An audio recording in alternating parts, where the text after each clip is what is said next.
Aros Olímpicos en Maratón Radio con Rafa Gandía.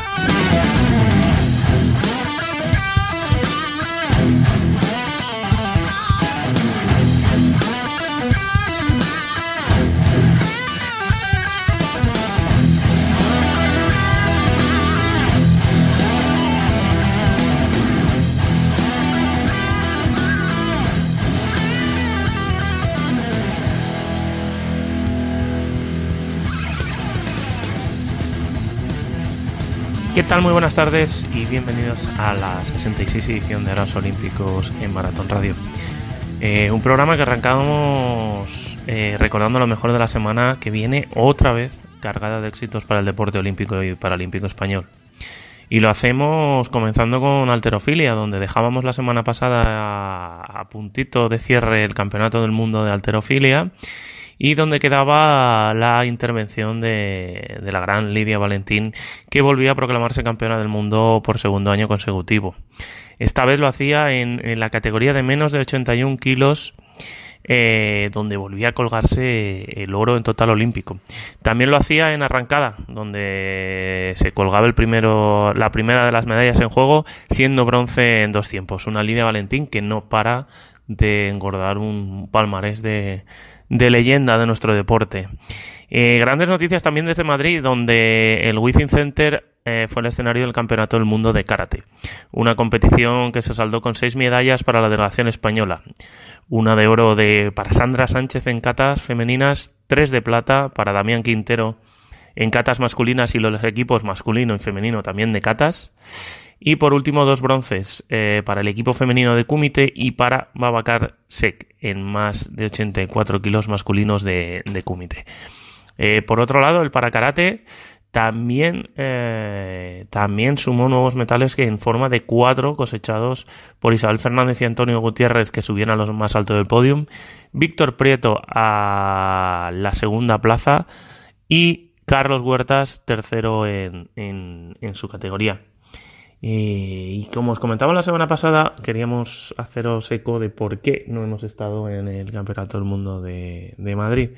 La verdad es que desde la Federación Española no podemos dar la mejor de nuestras impresiones, dado el trato que se ha recibido. Y bueno, esperemos que lo mejoren, ya que son deporte olímpico y como veis han sido 10, 6 y 4 en parakarate las medallas obtenidas por un deporte que entra fuerte en el programa olímpico y que creemos que después de tantos, como sabéis, tantos eventos que hemos estado y que hemos divulgado en varios foros, merecíamos un trato un poquito mejor.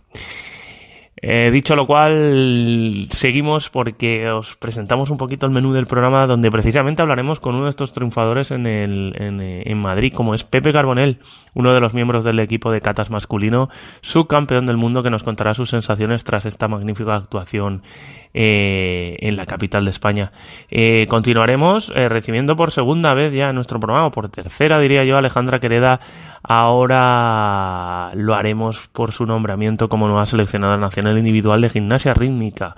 La buena de Ale se juntará con Raúl Cosín para contarnos todas sus sensaciones tras este nombramiento.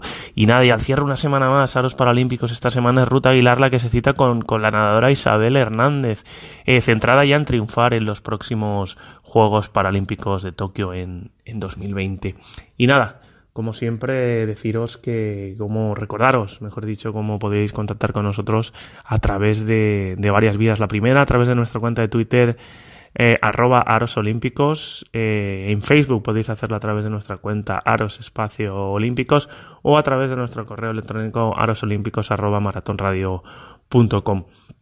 Y nada, como todas las semanas anteriores, recordaros por qué estamos aquí, porque los juegos son todos los días.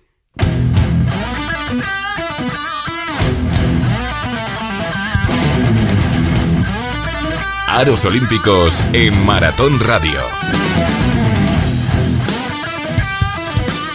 Y bien amigos, bien amigas, aquí continuamos en Aros Olímpicos, como siempre, protagonista tras protagonista tenemos en este programa, siempre aquí en la frecuencia de Maratón Radio. Y hoy me voy a poner de pie, vamos a desplegar la alfombra roja porque del otro lado del teléfono lo tenemos hoy en los micrófonos de Aros Olímpicos.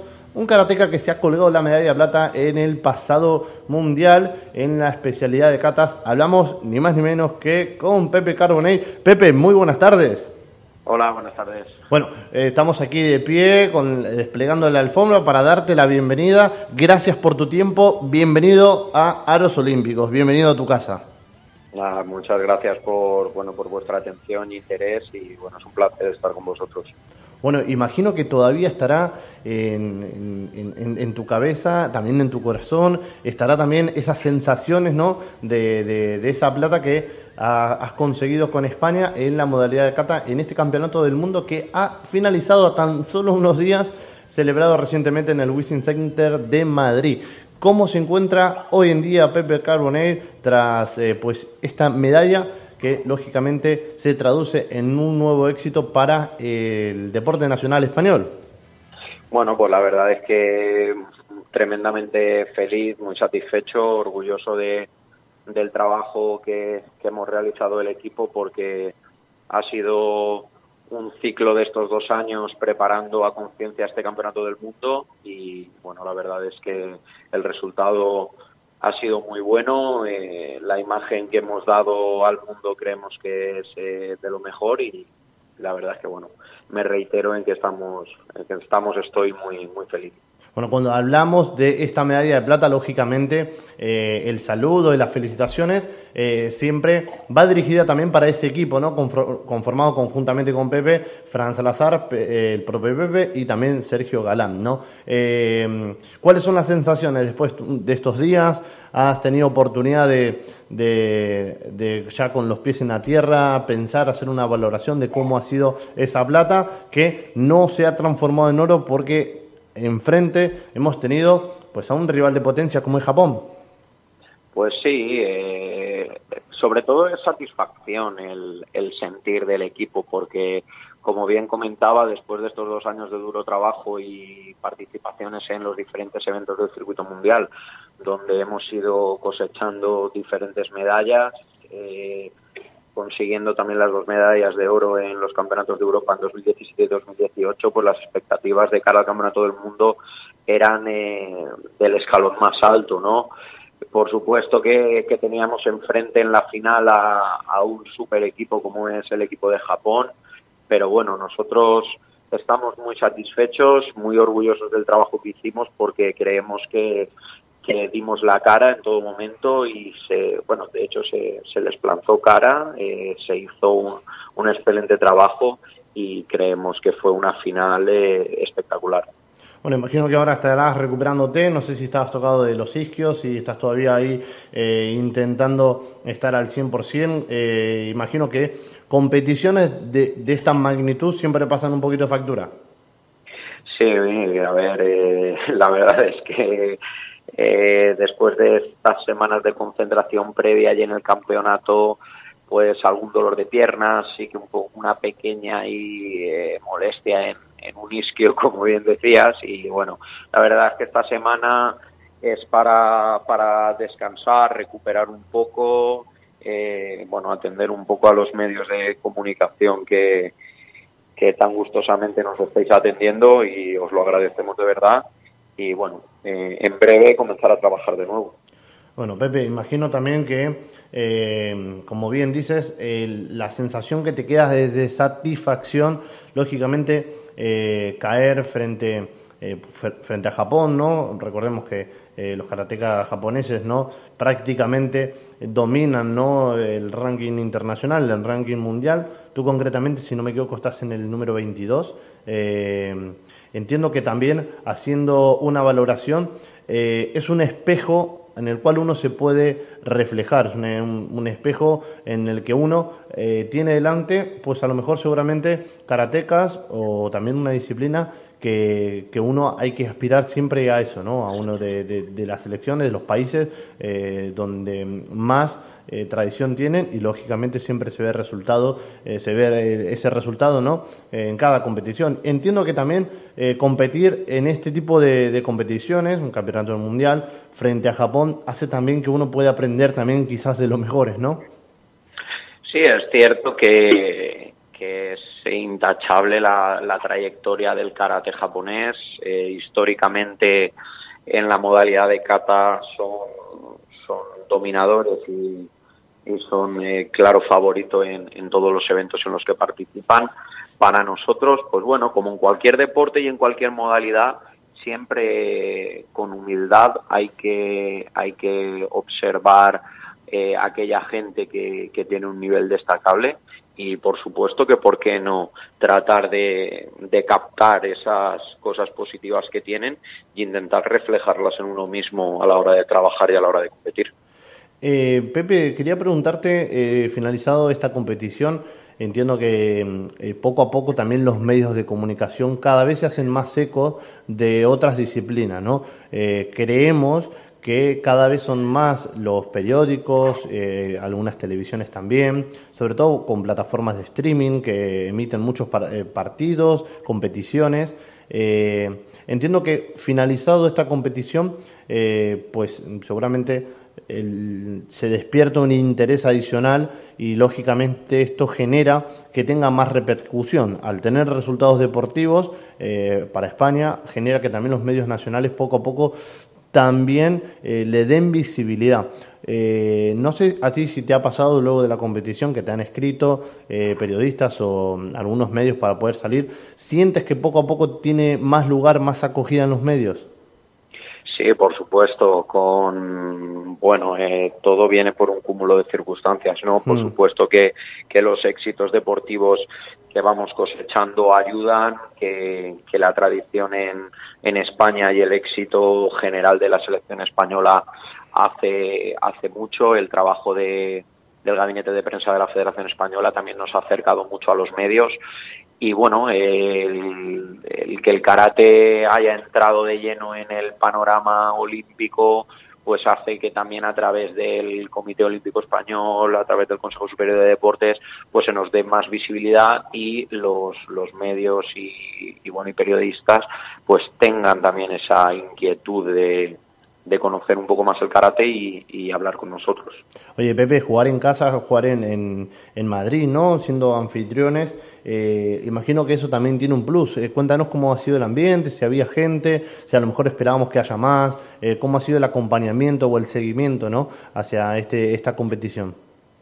Bueno, pues para mí ha sido sobresaliente porque en las eliminatorias ya notamos muy fuerte el calor y el ánimo del público español que asistió al Withings Center para mostrarnos su apoyo.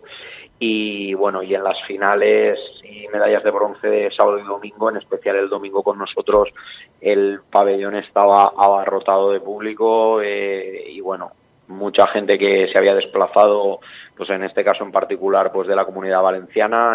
Vi muchísimos deportistas, entrenadores y familias que venían a ver el campeonato, por supuesto de toda España, y la verdad es que el apoyo durante la final fue brutal. Se creó un ambiente especial, un ambiente mágico que podía hacer incluso soñar con conseguir la medalla de oro. Bueno, entiendo también que eso también viene seguido de la mano de esta línea que comentamos anteriormente, ¿no? Los resultados, los éxitos deportivos genera que haya más interés en los medios de comunicación, pero también que poco a poco se va creando cultura, ¿no? Lo estamos viendo, recién decías, ¿no?, la grada, el apoyo, el calor que generaba el público español.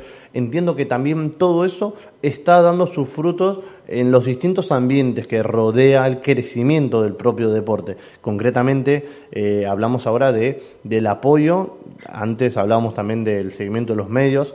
¿Crees que el karate nacional está creciendo a un buen ritmo? ¿Esperas que sea más rápido o crees que todavía queda mucho camino? Bueno, la verdad es que creo que queda mucho camino, pero sí bien es cierto que creo que es una relación que se retroalimenta, ¿no? El que los medios de comunicación cada vez nos están dando más visibilidad está haciendo también que se cree esa cultura y a su vez al crearse esa cultura y ese interés del público en general que pueda interesarse por los deportistas de karate y por el karate, hace que también se cree ese interés por los medios. O sea, creo que se está trabajando muy positivamente. Yo, de hecho, pues bueno, a nivel particular, cada vez más son el grupo de amistades mía que no son practicantes de karate y que últimamente pues les apetece acompañarme a los eventos, incluso aunque sean fuera de España, pues para ver el campeonato y verme competir, cosa que hace unos años pues a lo mejor podía ser impensable, te acompañaba tu familia o ni siquiera acompañaba a la familia, y ahora es que son incluso amigos y practicantes en general de karate o no practicantes que bueno, que se desplazan y tienen la inquietud de vernos. Bueno, Pepe, en nuestro programa Aros Olímpicos no siempre nos gusta hacer un guiño, alguna relación sobre los Juegos. Entiendo que es la máxima aspiración de todos los deportistas. También reconocemos que hay realidades entre un deporte y otro. Concretamente, cuando hablamos en karate, entiendo que estas pruebas de campeonato mundial puntúan, pero el hecho de que a lo mejor no hayas podido estar en esa prueba individual, ¿no?, hace que sea todavía más difícil, ¿no?, ese puente hacia Tokio. ¿Cómo lo ves esto? Estamos en el Ecuador del ciclo olímpico, ya piensas directamente en París. Sabemos que se puedan dar estas carambolas que a veces ocurren, ¿no?, en la competición, entre ranking, entre lesiones, entre un montón de factores que a veces hacen que entre una cosa y la otra tengas un pie fuera o dentro de unos Juegos Olímpicos. Entiendo que, como bien has dicho antes, ¿no?, uno tiene los pies en la tierra, siempre sueña eso, pero también sueña el comienzo del siguiente ciclo para poder aspirar a París. Sí, por supuesto que Tokio 2020 no es una cuestión que ahora mismo me quite el sueño, porque bueno, como bien comentas, el no haber participado en este campeonato del mundo en modalidad individual, siendo la prueba que más puntos genera para el deportista en el ranking olímpico, hace difícil la clasificación. No obstante, bueno, junto con mi padre, que es mi entrenador, trazamos un proyecto y una estrategia de futuro en la que nos vamos marcando objetivos más a corto plazo y bueno, que sean más palpables y más alcanzables. Vamos a intentar ir subiendo esas posiciones en el ranking mundial que nos hagan mantenernos en una posición cómoda, pensando en subir y en quedar lo más cerca posible de esa clasificación olímpica para Tokio 2020, y que en el caso de no conseguir esa clasificación, que entraría dentro de lo que puede ser normal, pues tratar de posicionarme en esa segunda posición como podría ser el segundo español mejor colocado en el ranking.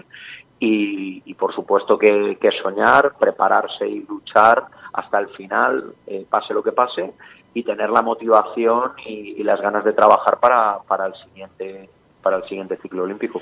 Pepe, perdóname la ignorancia, ¿no?, pero en el kata, la modalidad de kata por equipos, a día de hoy no es olímpico, ¿no? No. Entiendo que igual como cada 4 años siempre hay disciplinas, ¿no?, que se van incorporando para los siguientes Juegos, como pasó también con el Rugby 7 en las últimas Olimpiadas. Entiendo que ahí, en el caso de que, si hablamos de París 2024, esto puede también ser una realidad, que dentro de todas las presentaciones que hacen de modalidades de varias disciplinas pueda encajar también la kata por equipos, que se convierta en una modalidad olímpica. Esto no sé si, al margen de la opinión, que lógicamente uno lo prefiere así, porque eso sería también otra vía de clasificación, entiendo que quizás, no sé si es una realidad, es algo que a lo mejor se está valorando.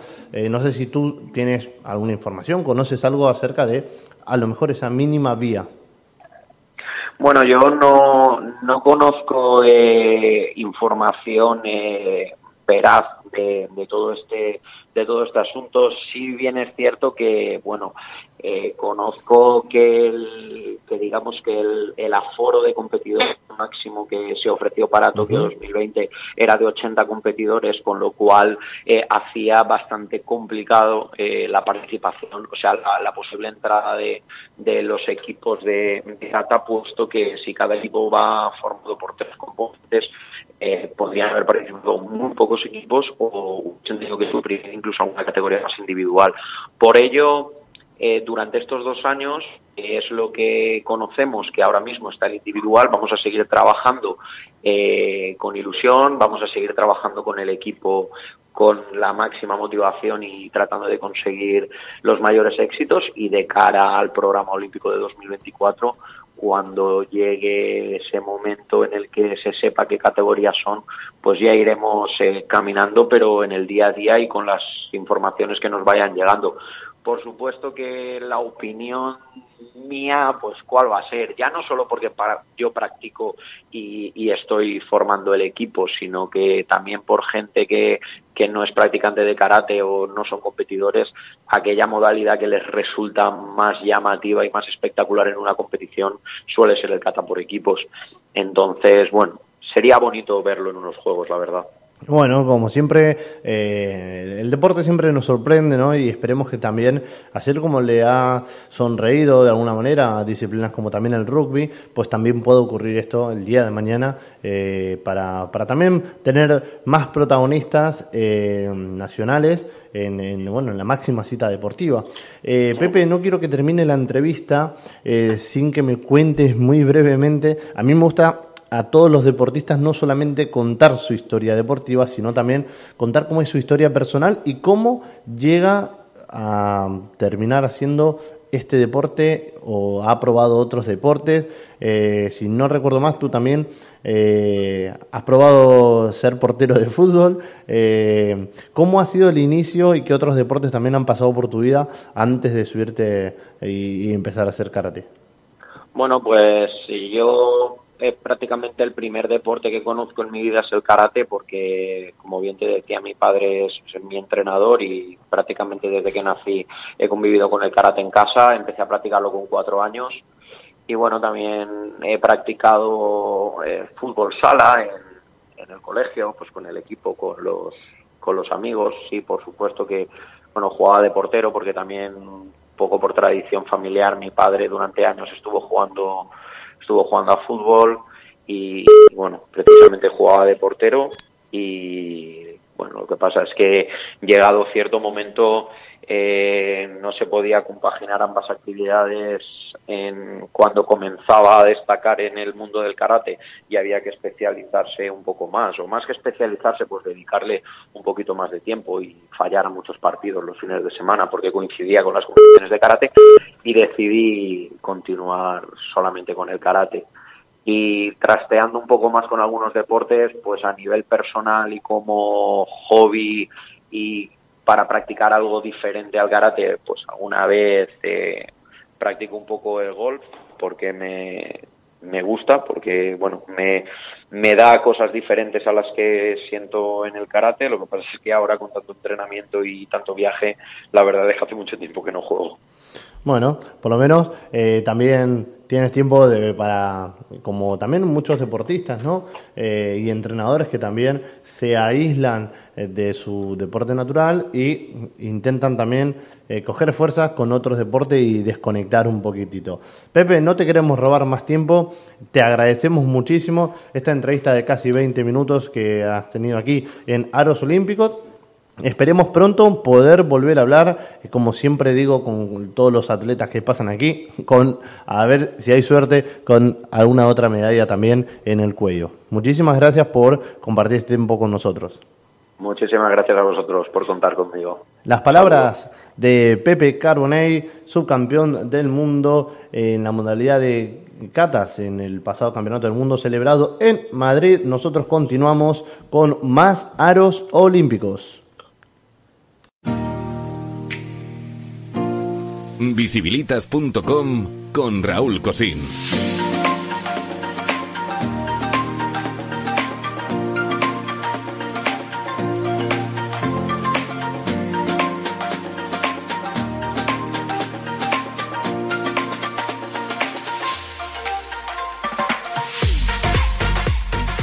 Muy buenas a todos, ¿qué tal? Un día más, una jornada más, un capítulo más en visibilitas.com, en Aros Olímpicos. Un día en el que tenemos a una de nuestras protagonistas, una de las protagonistas del deporte femenino español y en este caso de la gimnasia rítmica. Y que además en los últimos días, pues de nuevo, como no ha dejado de serlo, pero bueno, de nuevo seguía siendo noticia en este caso como nueva seleccionadora nacional individual. Tenemos con nosotros a Alejandra Quereda. ¿Qué tal, Alejandra? Hola, muy buenas.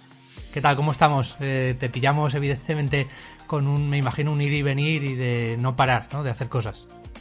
Sí, pero bueno, al fin y al cabo estoy acostumbrada, ¿no? Siempre entrenando, llevando ambas cosas a la vez, la carrera de medicina, un poco de todo. Bueno, en visibilitas.com, en Aros Olímpicos, pues tratamos al fin y al cabo de hablar, ¿no? De la deportista, pero sobre todo de las personas. Y precisamente tirando un poco de la actualidad que comentábamos de ese cargo, ¿no? Que ahora tienes a partir de ahora como seleccionadora en la selección, sí que quería preguntarte precisamente después de todo, ahora ese puesto, pero del recorrido deportivo, ¿no? De la plata olímpica, del cuarto puesto en Londres, de las medallas en mundiales, en copas del mundo, de Europa, ¿qué queda ahora mismo de aquella niña de 5 años que en el colegio Jesús María de CEU de Alicante pues empezó con el ballet y que además, si no estoy equivocado, pues incluso te entrenó y te pasó a la gimnasia rítmica, la que fue entrenadora también de tu madre? ¿Qué queda de aquella niña? Pues la verdad es que nunca me hubiera imaginado llegar hasta aquí, ¿no? Cuando empecé a practicar gimnasia rítmica. Al final yo creo que también algo muy importante del deporte es que nos forma en valores, nos forma como personas. Y creo que en gran parte lo que soy hoy en día se lo debo a todo eso, ¿no? A mis inicios en el Club Jesús María, a mis primeras etapas de competiciones, de entrenamientos, de compartir momentos con las amigas, de conocer gente en tantos viajes. Yo creo que al final es lo que te va formando y te lleva a ser la persona que luego eres. Como decía, aquellos inicios, aquellos momentos, cuando tú empezaste, ahora mismo, ¿cómo fue todo aquel inicio? A iniciar el recorrido que luego pues se fue poco a poco traduciendo además en éxitos, ¿no? Pero también precisamente para que te conozcan y cómo fueron aquellos inicios, tanto en el ballet como en la gimnasia, ¿cómo lo describirías? ¿Cómo lo recuerdas, por cierto?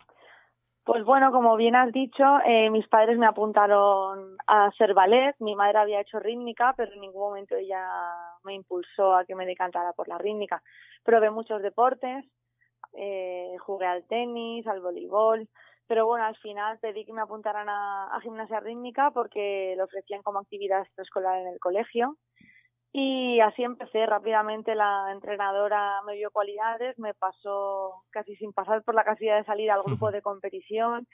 Empecé a entrenar más horas por las tardes después del colegio y con 7 años ya estaba en mi primera competición.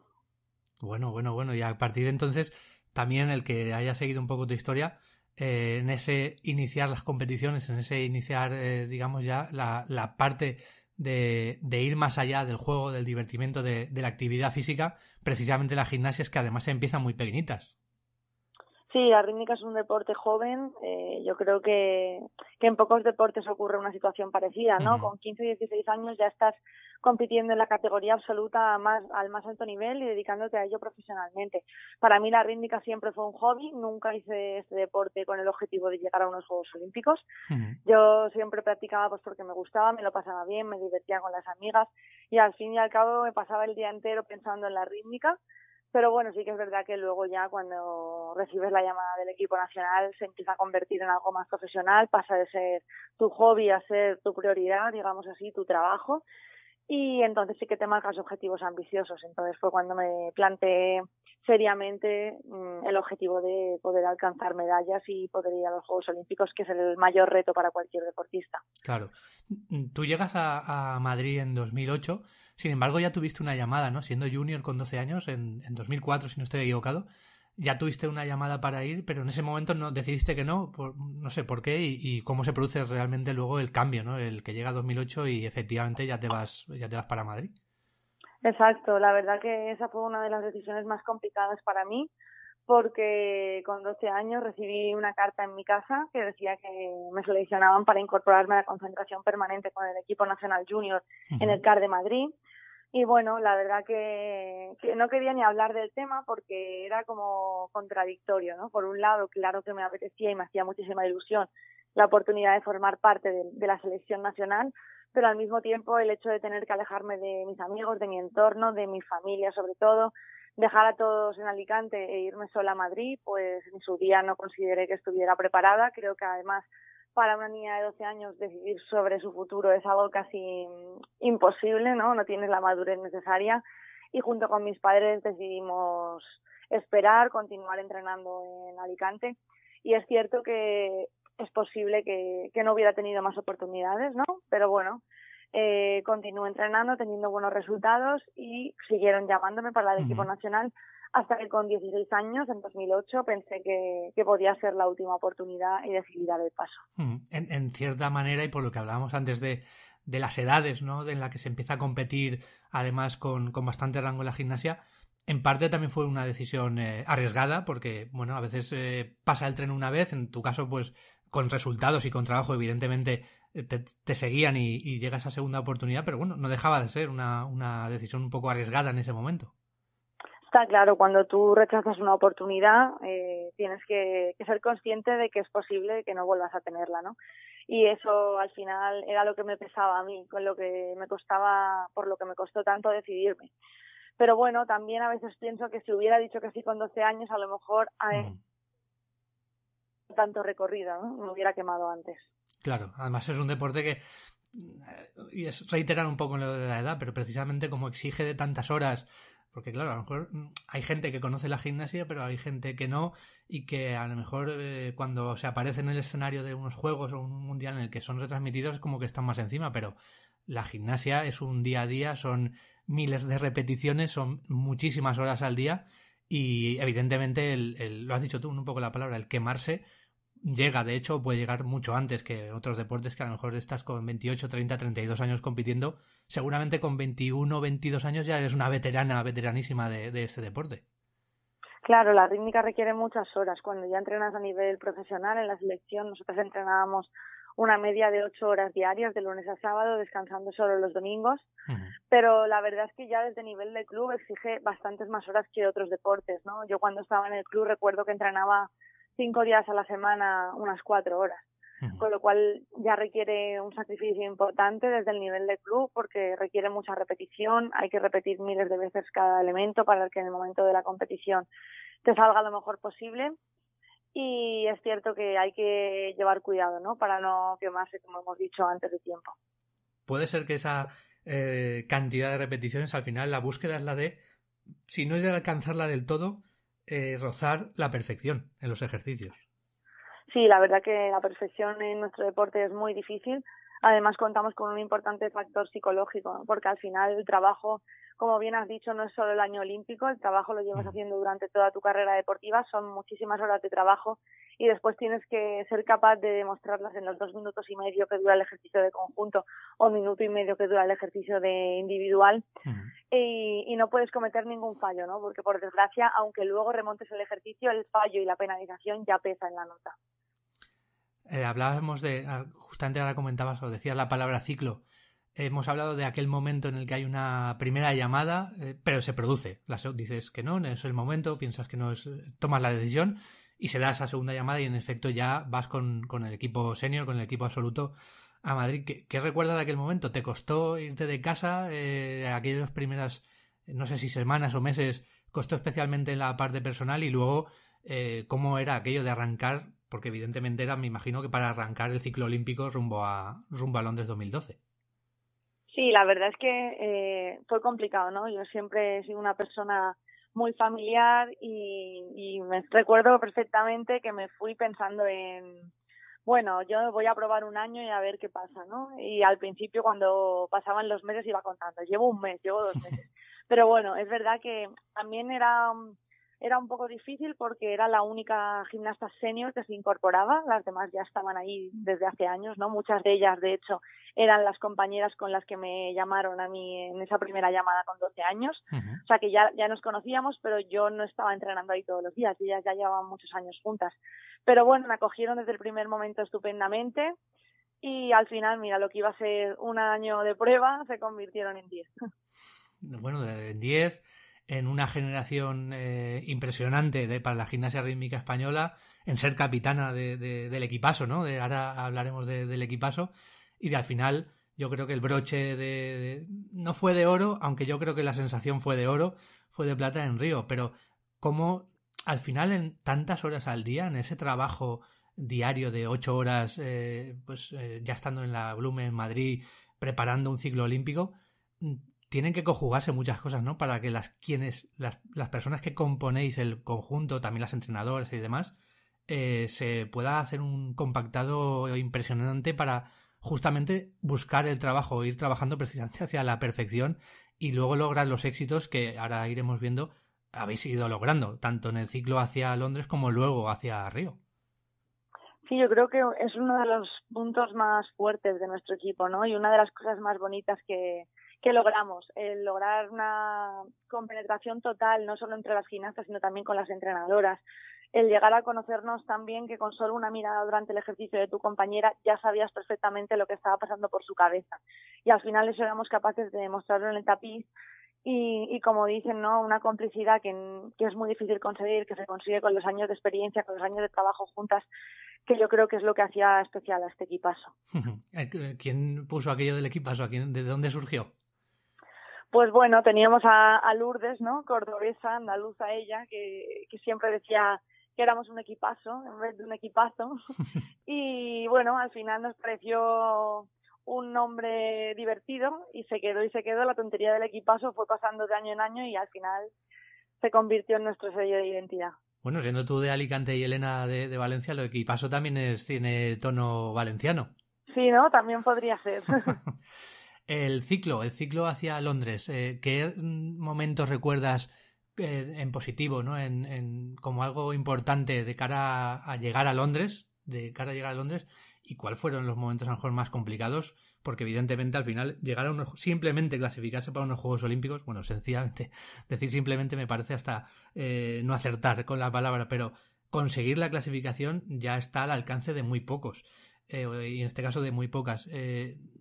¿Cómo fue ese recorrido hacia Londres? Pues hubo momentos muy buenos, otros también duros. Yo creo que tuvimos 2 puntos de inflexión importantes. El inicio del ciclo comenzamos con una seleccionadora búlgara. Con el paso del tiempo se convirtió bastante complicado trabajar con ella, no conseguimos entendernos con sus métodos de trabajo. Y es verdad que ahí, en la transición de cambio entre una seleccionadora y la seleccionadora que entró en 2011, que era Ana Baranova, la actual seleccionadora de conjunto, que ya había estado en una etapa anterior en el equipo nacional español, pues la verdad que ahí fueron unos meses un poco de vacío, de incertidumbre. Pero bueno, luego por suerte cuando entró Ana se crearon 2 muy buenos ejercicios y nos preparamos todo lo mejor que pudimos, aun con el hándicap de ese cambio y de ese periodo de por medio, para el Mundial Clasificatorio para los Juegos de Londres. Y tuvimos mala suerte, hubo un fallo inesperado en uno de los ejercicios, con lo cual nos quedamos fuera de la clasificación directa, tuvimos que ir al preolímpico, con lo cual fue otro momento duro que superar, pero bueno, en el preolímpico ya salieron las cosas como estaban trabajadas, hicimos una gran competición, conseguimos la medalla de oro y con eso el billete para los Juegos de Londres, con lo cual al final todo lo que se veía nublado se arregló, salió el sol y pudimos disfrutar de los primeros Juegos Olímpicos, de los que tengo uno de los mejores recuerdos de las competiciones que he vivido. ¿Cómo fue pues en Londres? ¿Cómo tienes ese recuerdo? Aunque yo creo que todos veíamos medalla, donde fue al final un 4º puesto, pero creo que era evidente, ¿no? También que España tenía que haber cogido metal en aquellos Juegos. Sí, la verdad que, bueno, luego quizá eso nosotras lo valoramos, o sea, lo vemos más a posteriori. En su momento, con la 4ª posición, sinceramente, personalmente me supo a gloria. Es difícil pensar que un equipo que había conseguido clasificarse para los Juegos Olímpicos, por así decirlo, en la repesca, ¿no? En el preolímpico, claro, y no conseguir plaza directa, fuera poder estar luchando por los puestos de podio, y más con los resultados con los que habíamos estado los años anteriores, que no nos posicionaban en los puestos de cabeza, sí en los puestos de finalistas, pero a lo mejor no en los puestos de medallas, con lo cual yo creo que dimos la sorpresa y el 4º puesto, a pesar de que podía haber sido una medalla de bronce, por supuesto, estuvo muy bien y para nosotros fue una grandísima experiencia. Aquello es el punto de inicio de decir, hemos venido a unos, tenemos que ir a por otros y además queremos más. De hecho, yo creo que se va traduciendo como perspectiva desde fuera, no sé, y al final lo que nos interesa es lo que podáis decir vosotros, en este caso tú, el hecho de esa generación que habéis formado, ese equipazo, esos nombres que le han dado forma y la cantidad de no es tanto hablar del resultado en cuanto a medallas, pero bueno, al final se traduce en eso, sino el nivel altísimo que la gimnasia rítmica española recuperaba después de mucho tiempo, que se traducía en medallas y que además se traducía en una segunda clasificación, en vuestro caso, para Río. El ciclo hacia Río es, no sé, esos años son los mejores años, podrías decir, de ese equipazo y de esta generación de la gimnasia rítmica española.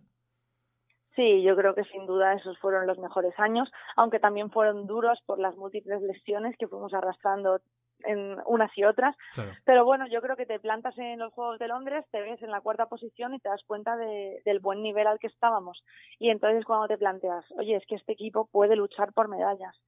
Y llegamos al Campeonato del Mundo al año siguiente y conseguimos nuestra primera medalla en un mundial, y no cualquier medalla, ¿no? Una medalla de oro. Aparte conseguimos otra segunda medalla, una medalla de bronce. Y entonces vimos, jolín, es que este equipo puede luchar por una medalla olímpica. Y entonces con esa motivación fuimos siguiendo cumpliendo objetivos año a año hasta llegar a Río. Al final, para que la gente lo sepa un poco, y en el caso de la gimnasia en concreto y en lo que es un deporte que al final es olímpico y que significa clasificarse para unos juegos, que es lo más duro que forma parte de la vida del deportista de élite y que a veces pues pasa por alto, que a veces incluso desde los medios pues no se acaba de considerar o de tener en cuenta porque se va más al resultado, pero la cantidad de horas de trabajo, de esfuerzo, incluso me imagino de momentos de pasarlo mal. Decías hace un momento también las lesiones que van apareciendo en un deporte además como este desde muy jóvenes, y que al final no es tan fácil el llegar a unos juegos o de hacer medallas en campeonatos internacionales, mundiales, europeos. Sin duda, para mí la parte más dura del deporte es el día a día, ¿no? El tener que estar entrenando 8 horas diarias, el levantarte un día con el pie izquierdo, un día que te duele la cabeza o que te duele la espalda y tienes que cumplir igualmente tus horas de entrenamiento, tienes que superarte a ti mismo. Al final ahí es cuando vienen y aparecen los momentos de bajón. Al fin y al cabo la competición, como siempre digo, es nuestra fiesta, ¿no? El momento de disfrutar. Y lo que muchas veces se hace más cuesta arriba es sobrellevar los entrenamientos. Bueno, y en un caso como el tuyo, además estudiando medicina, a ver cómo se compagina esto de viajes para competir en diferentes sitios, más las 8 horas de entrenar, más me imagino que descansar un poquito, si eso, y en este caso una carrera como exigente como pueda ser medicina. Sí, compaginar el deporte de alto nivel con estudios es complicado, más todavía con una carrera como medicina, que además requiere casi las mismas horas de estudio o más de las que yo dedicaba a entrenar. Claro. Pero bueno, al final yo creo que el poder sobrellevar ambas cosas luego te da una satisfacción personal que no te lo da nada. Yo siempre animo y motivo a todos los deportistas a que nunca dejen de lado sus estudios, porque se puede, aunque sea a otro ritmo más lento que el resto de estudiantes, se pueden compaginar ambas cosas y al final cuando acaba la vida deportiva tienes algo más para el futuro, no solo el deporte. En el deporte aún se enfocaba, hablábamos, ¿no?, del recorrido hacia Río, pero por fin llegar a Río y además preparando 2 números que pudimos ver antes de partir, impresionantes, con un toque, con un guiño brasileño, con otro toque evidentemente de la tierra como el flamenco, y bueno, ahí estuvo, la plata olímpica. Sí, la verdad que eran 2 ejercicios muy diferentes. Teníamos claro que queríamos hacer un poco de homenaje al país anfitrión, pero además hacerlo desde dentro, ¿no? Adentrándonos totalmente en la cultura, aprender pasos de samba, pasos característicos de las danzas brasileñas callejeras también. Y eso es lo que hicimos con el ejercicio de cintas y al mismo tiempo creo que este equipo tenía un punto muy fuerte que era el carácter y la expresividad. Y creo que éramos buenas interpretando la música flamenca, la música española, entonces siempre intentábamos mantener en uno de los 2 ejercicios nuestra esencia. Al final la esencia española que tiene mucho, ¿no?, de la capacidad de expresividad, ¿no?, que se ve en la gimnasia, también se ve muchas veces, por ejemplo, en la sincro, y se suele resaltar mucho la expresividad para engatusar de alguna forma también a los jurados con el ejercicio al final que se está haciendo, pero la capacidad para atraer, ¿no?, al jurado, al público y incluso a los equipos rivales de amilanarlo, ¿no?, de esa capacidad con un toque pues menos frío, ¿no?, que las de los países del este, con sus condiciones técnicas, pero que tienen esa otra cosita, ¿no?, para conseguir éxitos. Estos deportes, tanto sincro como la rítmica, como puede ser el patinaje sobre hielo, son deportes que son muy técnicos, pero al mismo tiempo tienen un componente artístico muy, muy importante. Y al fin y al cabo, cada equipo tiene que buscar y potenciar lo que le hace especial. Y creo que la expresividad era uno de los puntos fuertes del equipazo. Una vez acabaron los juegos, se habló luego mucho, pues fuisteis también intentando recuperar de lesiones que habéis tenido, porque al final pues ya se va entrando en unas edades para lo que es vuestro deporte, que evidentemente sois jovencísimas todavía, y bueno, en ese momento ya teníais claro algunas si se podía entrar en el siguiente ciclo, o como luego ocurre, pues no podía ser ya. No sé cómo se gestionan esos momentos en los que ya tienes que dirimirte en cuanto a si se puede seguir o si no se puede seguir. Pues principalmente piensas en disfrutar de la medalla, en disfrutar de todo lo que has conseguido, tomarte un respiro psicológico y sobre todo pensábamos en recuperarnos de las lesiones que arrastrábamos desde hacía varios años todas. Más de la mitad del equipo tuvimos que pasar por quirófano para operarnos, para intentar solucionar las lesiones que teníamos. Y yo creo que después de ese parón psicológico, de esos momentos de recuperación, yo de hecho todavía me encuentro en rehabilitación para recuperarme de mi lesión de cadera, pues te das cuenta de que al final el cuerpo tiene un límite y que con todo lo que has conseguido, pues parece que ya has llegado a tu cima y también tienes que intentar sacar tiempo para hacer otras cosas. Claro. Y todo lo que has ido experimentando, viviendo y sumando, digamos, a tu currículum vital, pero también deportivo, toca el momento decíamos, hemos empezado así la entrevista, ¿no?, con esa, eres ahora la seleccionadora individual, pero también Campus Clinics, no sé, al final la satisfacción que debe dar el poder trasladar lo aprendido, o como se suele decir, devolverle a tu deporte, en este caso, lo que tu deporte te ha dado. En ello estás ahora.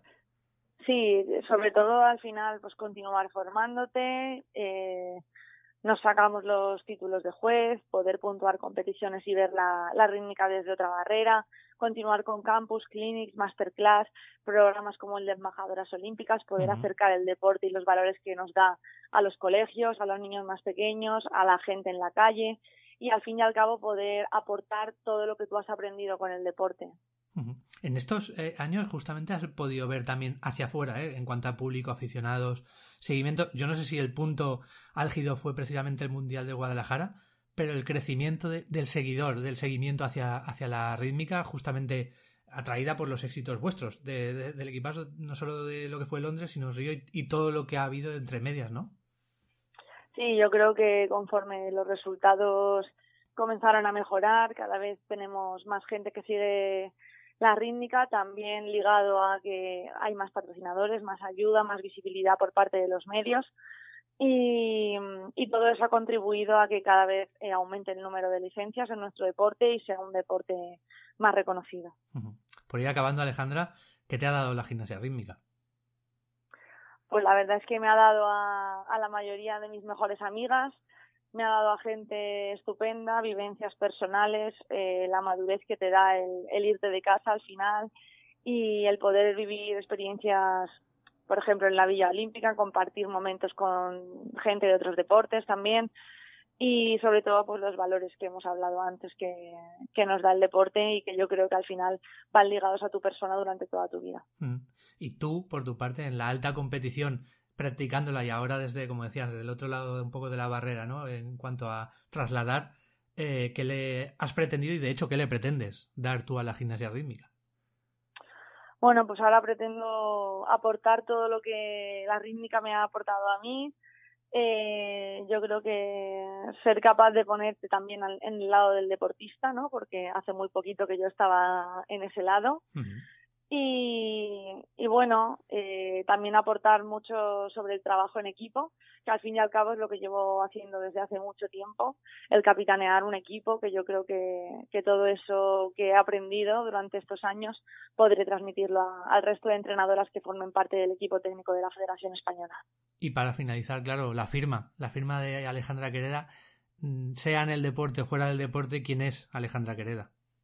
Uy, pues al fin y al cabo creo que soy una persona bastante exigente, sobre todo bastante autoexigente, que intento dar lo mejor de mí en cada cosa que hago, soy muy perfeccionista y bueno, como ya he dicho, soy muy familiar, me gusta pasar tiempo con la familia, con los amigos y disfrutar de la vida intensamente todo lo que puedo. Bueno, y ahora con más tiempo para ello, ¿no? Que también tocaba el poder disfrutar después de todas las horas y repeticiones que hemos hablado a lo largo de la entrevista, el poder disfrutar de esa otra parte de la vida con el deporte ahí, porque lo sigues teniendo, pero que también hay que estar en el otro lado, ¿no?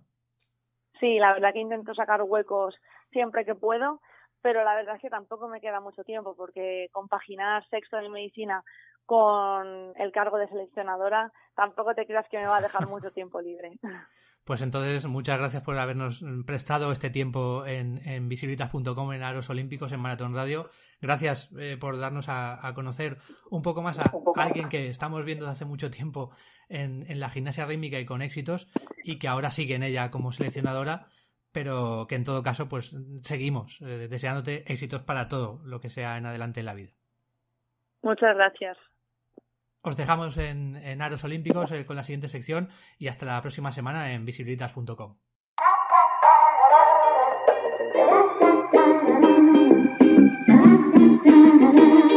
Aros Paralímpicos.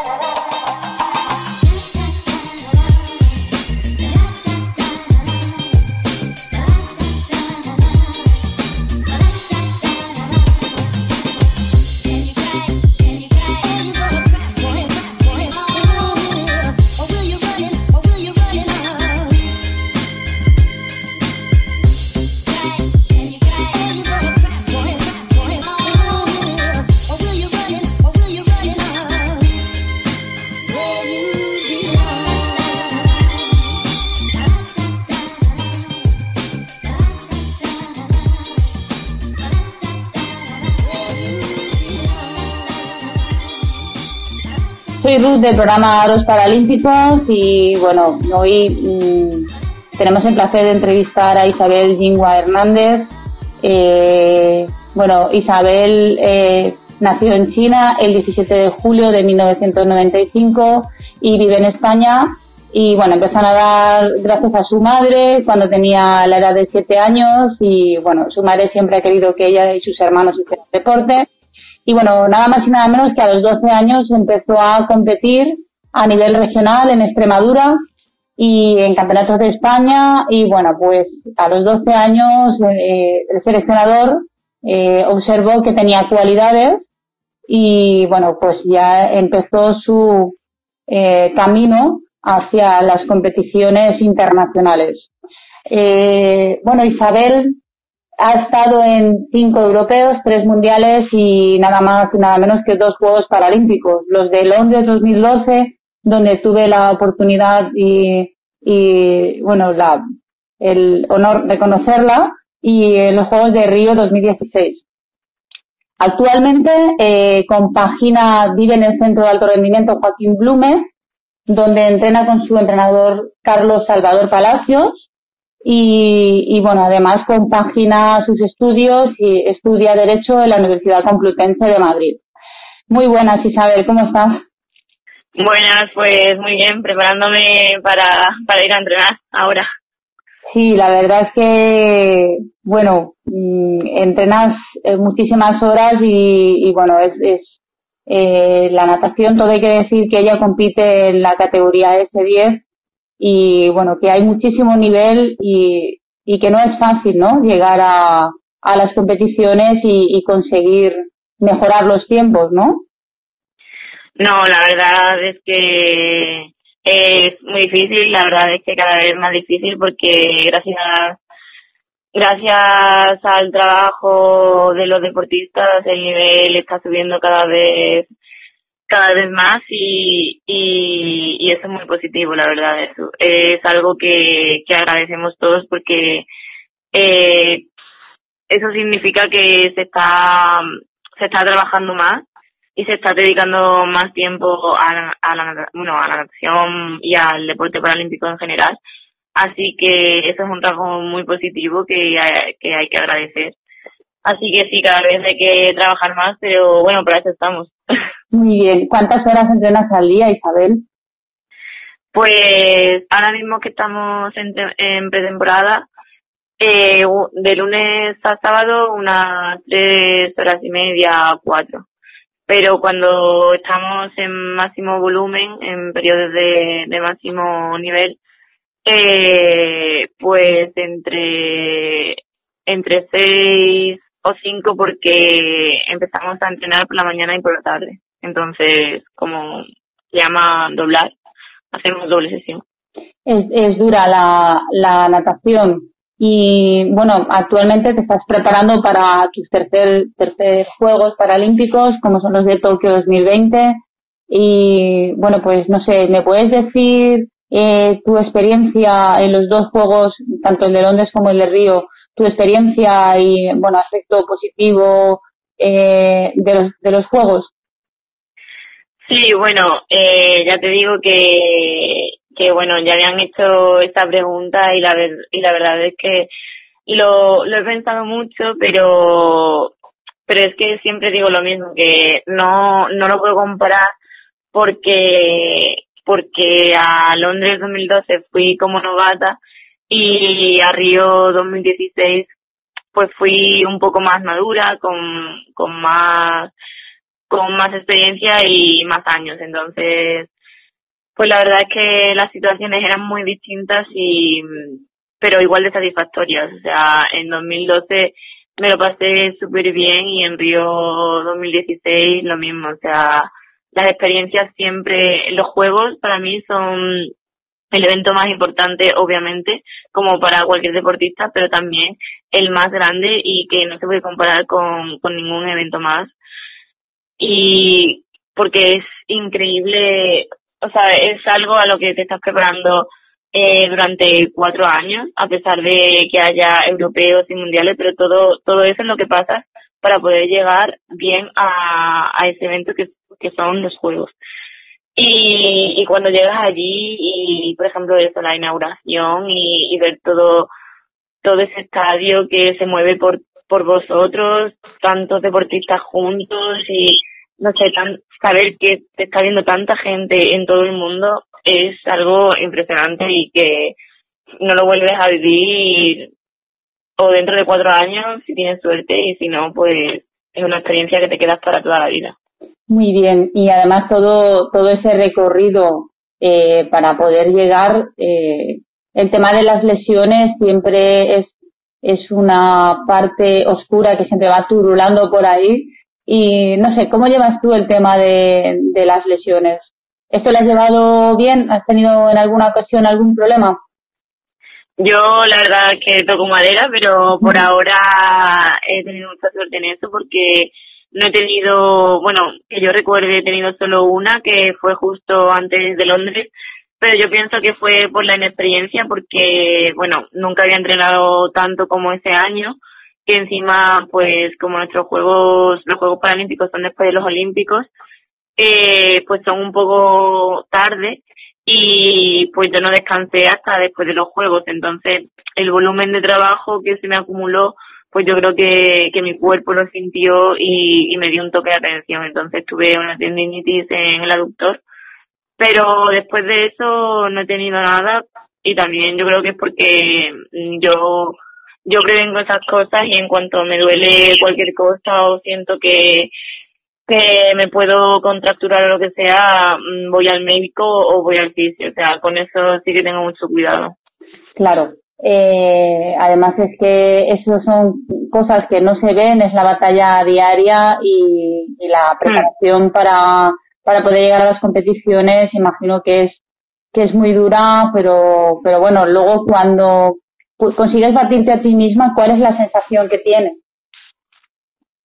pues obviamente de mucha satisfacción, felicidad y orgullo de ti misma de poder haberte superado y conseguir lo que te llevas proponiendo pues X tiempo. Entonces, yo creo que es una sensación de todas formas que no se puede comparar con nada, porque yo también, pues, no sé, he conseguido otras cosas, he conseguido sacar exámenes, no sé, y no lo puedo comparar con nada. O sea, lo que yo siento cuando gano en la natación, o cuando me sale un entreno bien, o cuando gano cualquier premio, o cojo una medalla, yo intento saber si esa sensación se puede equiparar a otra que he tenido y no, o sea, mi cuerpo siente una felicidad que no se puede comparar con nada más. Es conseguir tus sueños y tus objetivos. ¿Y cuál es la siguiente competición que tienes a vista, además de los Juegos? Pues este año tenemos el Mundial de Malasia, que es en Kuching, y intentaremos hacernos la mínima e ir a ese evento. ¿Y qué tal? ¿Llevas los tiempos? ¿Cómo lo llevas? Bien, yo creo que bien, pero hay que trabajar duro, como ya hemos dicho, así que, pero vamos a intentarlo, obviamente. Hay que seguir, pues sí. Bueno, Malasia, yo tengo que decirte que he estado en algún mundial también. ¿Y has estado alguna vez en Malasia? No, nunca. Bueno, pues es un lugar súper bonito y vas a disfrutar mucho también de ver otro tipo, ¿no? de vida, ¿no? De forma de vida que tienen allí, que es muy bonito el poder viajar, ¿no? Gracias al deporte, ¿crees que el poder viajar ha sido una gran oportunidad también? Sí, la verdad es que gracias a la natación he conseguido viajar a muchos sitios diferentes y conocer también mucha gente y muchas culturas diferentes. Entonces, en eso también le agradezco a la natación ese aspecto, porque a lo mejor sin ella no habría viajado tanto a la edad que tengo. Claro, es que todo hay que decir que con solo 23 años ya has disputado 2 Juegos Paralímpicos, que se dice pronto, y además en la natación con el nivel que hay, porque hay muchísimo nivel en la natación paralímpica, y bueno, vas de camino a tus tercer Juegos, pero bueno, si tú tuvieras una máquina del tiempo, por ejemplo, dentro de 10 años, ¿dónde te ves, Isabel? Bueno, pues dentro de 10 años, la verdad es que no lo he pensado, pero si tuviera que decir algo, me gustaría seguir en las piscinas como entrenadora o como ayudante de cualquier cosa, no sé, me gustaría seguir vinculada al deporte y si puede ser a la natación. Claro, a pesar de estar estudiando derecho, la verdad es que lo que a mí me gusta es el deporte y bueno, en concreto la natación, y si puedo me dedicaré a ello. Es de lo que disfrutas, ¿verdad, Isabel? Sí. Muy bien. Y bueno, ¿y cuál es tu opinión del deporte olímpico y el deporte paralímpico, el deporte adaptado y el deporte convencional? Bueno, pues yo creo que todavía hay mucho que trabajar.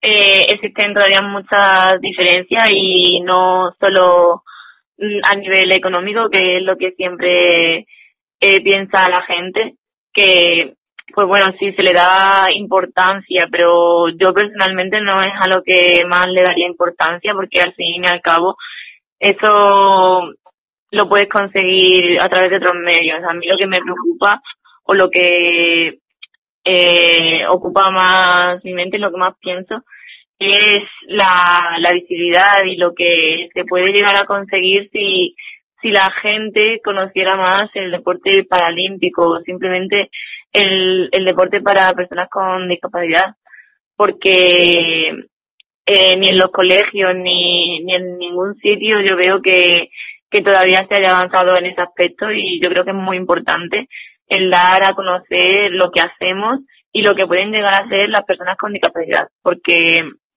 o sea, tanto para las personas que lo sufren, que la tienen, como para los padres, para que vean lo que pueden llegar a hacer esas personas, pero también sus hijos, sus madres, sus tíos, sus primos, sus familiares en general. O sea, yo creo que ese aspecto es muy importante, porque no se conoce, se tiene miedo siempre de si se puede hacer daño, si no puede hacer esto, si no puede hacer aquello, y si no lo pruebas, pues no lo sabes. Pero también, claro, si no sabes que existe, tampoco por ciencia infusa no lo vas a descubrir. Entonces, ese aspecto para mí es el más importante, que hay que seguir trabajando la visibilidad del deporte discapacitado.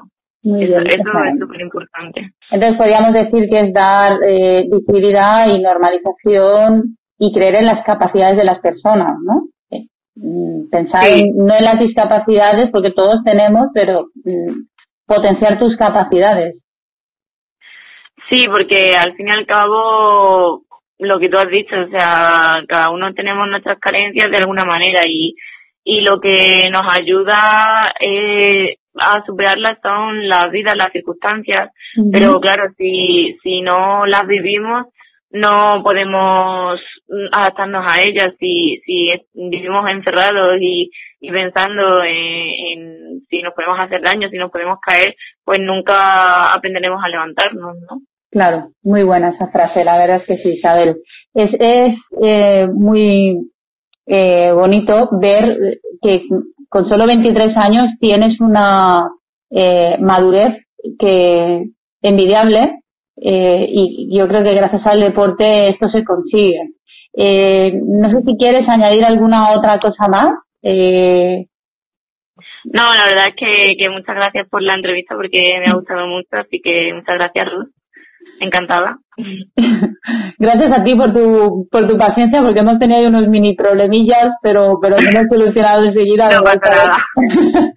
Y bueno, seguiremos muy muy de cerca todos tus éxitos y toda tu trayectoria, porque la verdad es que queda, Isabel, para mucho rato, y porque solamente tienes 23 años y esperemos que en Tokio, y seguro que en Tokio consigues romper ese crono y llegar a lo más alto, pero sobre todo sentirte bien contigo misma, que eso es lo más importante. Muchas gracias. Bueno, Isabel, pues un beso muy muy gordo, y con esto igualmente ponemos un punto y seguido. Continuaremos hablando contigo y mucha suerte. Gracias. Nos vemos. Muy, muy gordo. Bueno, aquí pongo punto y seguido para la semana que viene, para la siguiente entrevista.